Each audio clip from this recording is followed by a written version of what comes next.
Hey, welcome to drinknectar.com. This is Josh Wade, and we are participating in WAMerlot. We made our first stop of the night at Whitestone Winery, also Pieces of Red on Twitter. As you can see, there's a lot of activity here going on, people enjoying the tweet up and the hosting, so we're going to check in a little bit later. I hope you're enjoying the time that you had, and we'll touch in with you in a little bit.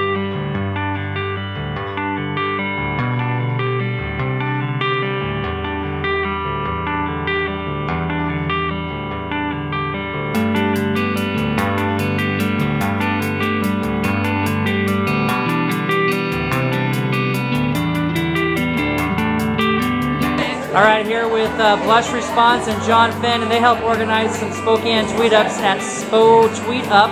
So what do you guys like about doing tweet-ups? I just love meeting my Twitter sphere neighbors. I get to know them online, but then when you meet them face to face, it's totally different. Because now John Finn and I, John Finn for the win, remind you, we're like awesome buddies in real life.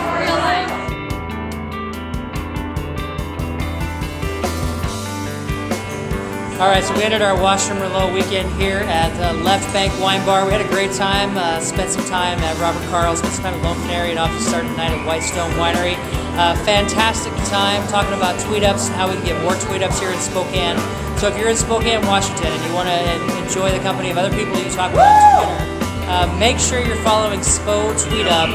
But the event was phenomenal, fantastic. Hey everybody, obviously I'm back at home after an incredible night of WAMerlot.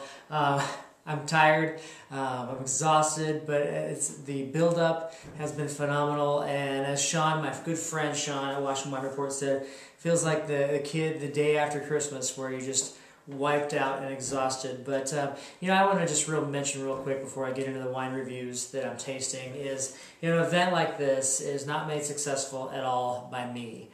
It's not the efforts, and I thank you so much for all the kudos that you gave me, but it really is an effort of teamwork and people coming together with true ambassadors of Washington wine.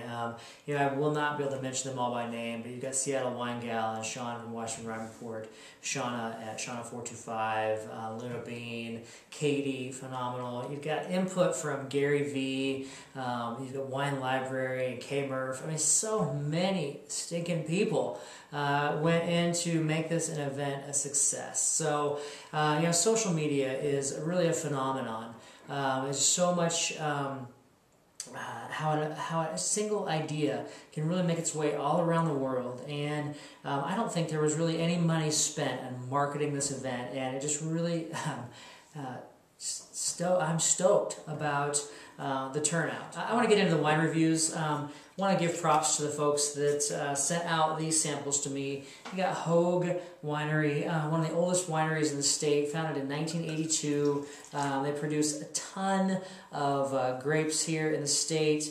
They have a couple different labels, some high-end labels, and then they have their everyday labels that you know, people can enjoy for under $10. And that's what's great about a winery like this. So you got the color on this one is a dark purple, a plum color. It's opaque, actually slightly translucent on that. Let's give it a sniff.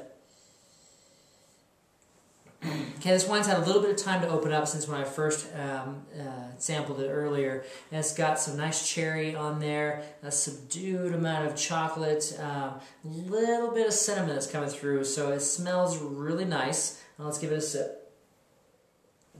You know, overall, it's just a great wine. I mean, it's for less than $10. This label is a trustworthy label that you can pick up. You won't be disappointed, you won't be overwhelmed, but shoot, I mean, you're going to have a barbecue over the summer, you're going to be having some burgers, you're going to have some pizza. It's a great overall Merlot to pass around. You won't be embarrassed taking it to a party, and I think that's really what's great about Hogue Cellars. The next wine I got was from the great folks at Fielding Hills. I've been talking a lot with Karen, who actually shares the same last name as me, Karen Wade. We're not related. Met her at Vino, a wine shop in Spokane. Tasted through several of their wines. Just fantastic people. Small production, you know, less than 200 cases of this wine. 2006 Merlot, about 80% or 85% Merlot. I'll put all the actual reviews, notes down below. This wine, again, you know, similar in color to the last one. It's actually just a little more opaque, though. It has a little more brilliant color to it. So let's give it a sniff. This is what I love about Merlot. This is the type of Merlot that I love. It's bright, it's brilliant, there's cherry fruit that just bounces right out of the glass. It's alive, it seems to just dance. And it's hard to describe, but kind of like that Simon Cowell American Idol. It's that it factor that when you sniff it, it's just makes it an enjoyable wine to drink. Kind of a little bit of spice that just comes back through on the back end, but mostly, the cherry fruit is what you're getting on there. Let's give it a sip. Beautiful wine. Very kind of violet and flowery, a little perfume action going on in there. Long finish, smooth, not a lot of, there's not the tannin in the back end. It's an easy drinker. Probably would go well with some food. Wouldn't stand up with some real, harsh, spicy food, but would be great with, some moderate spiced, some moderate red pasta, and maybe even some pork in there. So I was blown away to get. I gotta tell you, it's like lifting weights with this bottle. This is a heavy duty bottle with a serious punt in the bottom.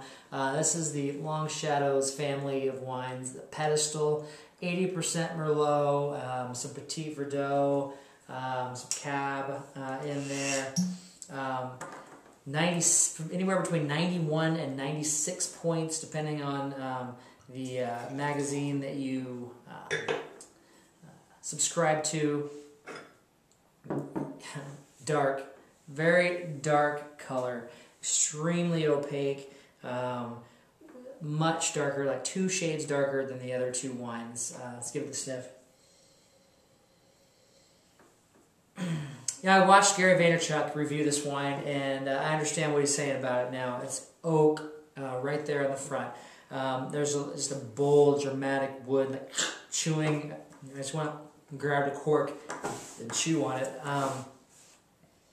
But there is some nice blackberry fruit, pretty concentrated coming through in there. I think most of the action is going to come through when you drink it, but definitely not the fragrant floral aromas and the cherries that come through on the Fielding Hills.